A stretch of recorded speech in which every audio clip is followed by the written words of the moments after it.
दामा जी को दरिद्रता का योग था। ऐसी दरिद्रता कई कई दिन तक भिक्षा नहीं मिलती थी। ये जितने भी चरित्र हमारे लिए उदाहरण है। मांगने जाते थे तो मांगने से भी नहीं मिलता था कई कई दिन। तो एक दिन उनकी पत्नी ने कहा कि हमारा आपका तो चरणामृत से भी गुजारा 2 दिन 3 दिन हो 4 दिन हो, छोटे छोटे बच्चे तो मर जाएंगे ऐसे। कुछ तो उन्होंने कहा श्री कृष्ण के सिवा हमारा कोई नहीं, अब हम क्या कर सकते हैं। प्रारब्ध जब बिगड़ता है ना वो कोई सफलता नहीं होने देता। तो एक दिन श्री रुक्मिणी जी प्रसाद ठाकुर जी को भोग पा रही थी, रोग से रोक दिया, उदास हो गए। तो उनका प्रभु ऐसी स्थिति हमने जब जब आपकी देखी तो किसी भक्त को जब कष्ट होता है तब आपको ऐसे देखा है। कौन सा भक्त है और क्या कष्ट है। तो का एक सुदामा नाम के हमारे मित्र हैं, कई दिन से भोजन भी उनको, प्रभु आपके मित्र और मैं आपकी दासी, माँ लक्ष्मी का अवतार रुक्मिणी, आप हुक्म कीजिए, लोक लोक की संपत्ति वहां। बोले उसको चाह नहीं है, हमारे मित्र को चाह नहीं है, और चाह ना होने पर हम विवश हैं। अगर वो चाह कर ले तो सारी व्यवस्था हो जाए। बोले पैदा करो जाके चाह। बोले उनके हृदय में तो नहीं पैदा कर सकते, हम भी, क्योंकि जिस हृदय में भगवान का आश्रय और निरंतर चिंतन है वहां माया की चाह नहीं होती। बोले उनकी पत्नी के हृदय में, बोले प्रयास करते हैं जाके। भगवान संत वेश में गए, भिक्षाम दे निकली। अतिथि का सत्कार करना गृहस्थ का धर्म होता है। हाथ जोड़ा और कहा हम असमर्थ हैं, आपको भिक्षा नहीं दे सकते। क्यों? बोले हम अपवित्र हैं, हमारे ऊपर सूतक लगा हुआ है। किस बात का सूतक? हमने एक पुत्र जन्मा है। तो ठीक है हम 10-12 दिन बाद आ जाएंगे। बोले नहीं आजीवन अपवित्र रहेंगे। वैसा कौन सा? बोले दरिद्रता रूपी। विद्वान की पत्नी है तो ऐसे उनका दरिद्रता रूपी पुत्र का जन्म, अर्थात सीधे ही कि मैं नहीं दे सकती या देने योग्य नहीं, ऐसा न कहीं उनका, मैं अपवित्र हूं। तो दरिद्र कैसे हो सकती हो? जिनके पति के मित्र द्वारिकाधीश भगवान श्री कृष्ण है, वो दरिद्र कैसे हो सकता है? एक बार कहो ना अपने पति से। चले गए।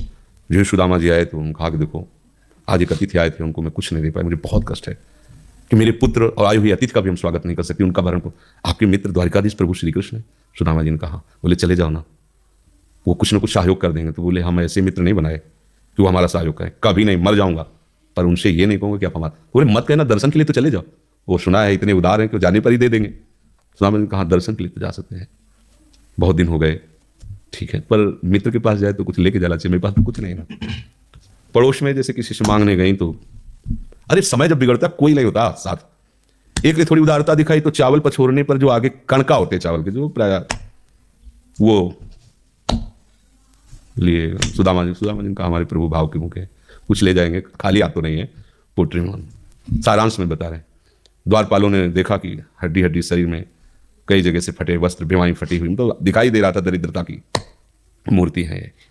तो उनका किससे मिलना है तुमको? तो उनका श्री कृष्ण से। बोले संभाल के बोलो, क्योंकि पार्षद है, अनंत कोटि ब्रह्मांडों के नायक प्रभु, क्या ऐसे बोले कोई श्री कृष्ण वैसे गली आए? उनका जाके तो तुम बोलो ना, श्री कृष्ण से जाके कह दो कि एक सुदामा नाम के ब्राह्मण आए हुए हैं। पार्षद प्रभु बड़ा अजीब आदमी है, आपका नाम बिना किसी सभ्यता के ले रहा है। वो कह रहा श्री कृष्ण से कह सुदामा, कूद पड़े, भगवान दौड़े। वो पार्षद वो सब की ब्रह्मा जी शंकर जी आते हैं तो वहां खड़े रहते हैं घंटों, भगवान ऐसे भागे जाके। सुदामा जी को पता था ना, हमारे रुक्मिणी जी के महल में, रुक्मिणी जी के पलंग पर बैठाते हैं, स्वयं चरण पखारते हैं सब। अब ये वैभव, क्या हाल चाल है, कैसे हो? प्रभु आप सब जानते हो, आपकी बड़ी कृपा है। तो ब्याह हो गया? हाँ ब्याह भी हो गए, बच्चे भी हो गए। हमारे पास आए हो तो कुछ तो लाए ही हो गए। अब वो सड़े से कपड़े में चावल, कैसे बड़ी बड़ी वो वैभव, महारानियां सब भगवान का। चुप ऐसे बोले, देखो फिर चुप कर रहे हो, हमारे हिस्से की चोरी पहले की थी और फिर चुप कर रहे हो। और हिम्मत नहीं पड़ रही थी, इतने महामहिम प्रभु को कैसे हो तंदुर। भगवान ने ऐसे छीला, ओहो आज तक मुझे ऐसा स्वाद नहीं मिला। भगवान बड़ाई कर रहे, देखो रुक्मिणी जी की आंखों में आंसू आ गया उधर से। भगवान पकड़ लिया हाथ, बस प्रभु हम आपकी सेवा नहीं रह सकती। और भगवान तो सुदामा जी का स्वागत सम्मान को देते, अच्छे कपड़े पहनाए। जब चलने लगे ना तो भगवान की तरफ वो देखते, मतलब कामना नहीं पर कि देखा पत्नी कह रही थी जाओगे कुछ ना कुछ, चले प्रभु, हाँ ठीक, इधर से ऐसे चले जाना, हाथ भी खाली। प्रभु ने कहा देखो ये कपड़े जो है ना महंगे हैं, रास्ते में तुम्हें चोर बदमाश, तुम अपनी पोशाक पहने उनको उतार दो। बोले बड़ी कृपा, कपड़े भी उतार दिए और रास्ते में सोचे जा, देखो निगेटिवली सोच रहे, मेरे श्री कृष्ण मुझे कितना प्यार करते हैं, उन्होंने इसीलिए नहीं दिया कि ये दरिद्र कहीं संपत्ति पाकर मतवाला होकर मुझे भूल न जाए, मुझे कितना प्यार करते हैं। प्रभु के प्यार में मगन होकर सुदामा पूरी खड़ी जैसे द्वारिका। उनको भ्रम हुआ कि मुझे लगता है चलते चलते मैं पुनः द्वारिका आ गया। तो वहां पूछ रहे हैं कि ये किसका है। भगवान के पास विधाता है, उनका प्रभु तो गलत हो गया, इनके भाग में हमने लिखा था क्षय श्री, ऐश्वर्य का नाश, जीवन में नहीं ऐश्वर्य। 6 श्री, भगवान ने उसका उल्टा कर दिया यक्ष श्री।